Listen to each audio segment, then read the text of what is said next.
I can't tell you how often people come to me to work with like money coaching and they want to like get their finances in order. And I'm like, okay, like tell me like how do you track your income? And they don't. It's really common that we kind of don't look at the money coming in, much less what we're doing with it afterwards, right? And again, I'm not judging at all. I'm just pointing out that this habit, the lack of awareness of what our salary is in the year, what our growth rate is, and how many income sources we have, that is one of the barriers to achieving financial health. If you want to get good with money, you really just have to get good at managing money. And how are you going to be good at managing something that you don't know? Like, how are you going to be good at managing X amount if you don't know what X is? The first step is awareness. Like, have you ever gotten your W-2 at the end of the year and been like, I made how much? That's why when I'm working with people, like we always look at, okay, how much did you make this month or this pay period?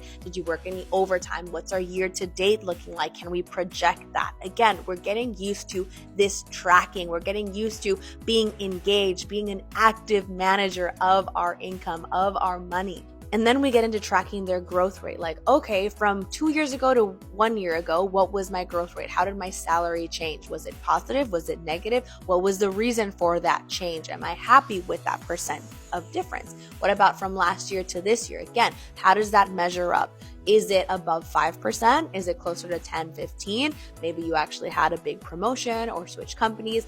Was there a big difference? Like, did you take a pay cut because you decided to start your own business, for example? Again, we want to measure what our income is doing year over year so that we can decide if and when it might be time to make a change. And then we'll track like the number of income streams you have. Like, okay, are we completely reliant on our one active income source, like our one, full-time job?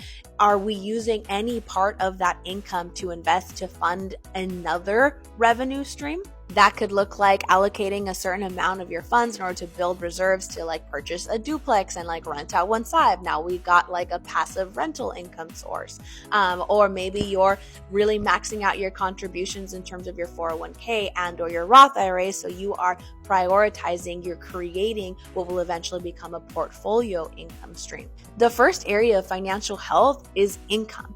And if you really want to get good with money, we have to be aware of the money coming in and things like the yearly amount, the monthly amount, the bi-weekly, by pay period amount, as well as the growth rate, how it compares year after year, and the number of income streams that we have. This will allow us to become better managers of our money. Again, we can't do that if we don't know how much and where it's all coming from. To look at not only income, but also the 5 other areas of financial health, check out my resource, Financial Health Assessment. It's an 11-page doc that takes you through all 6 of those areas and different metrics within each one to help you assess like how financially healthy you are, identifying growth areas so that you can kind of create goals and really target those. And then if you do it in 1 year again, you'll be able to track your progress. It's a really great resource. I use it with every single one of my clients. And don't forget to follow along for more money tips.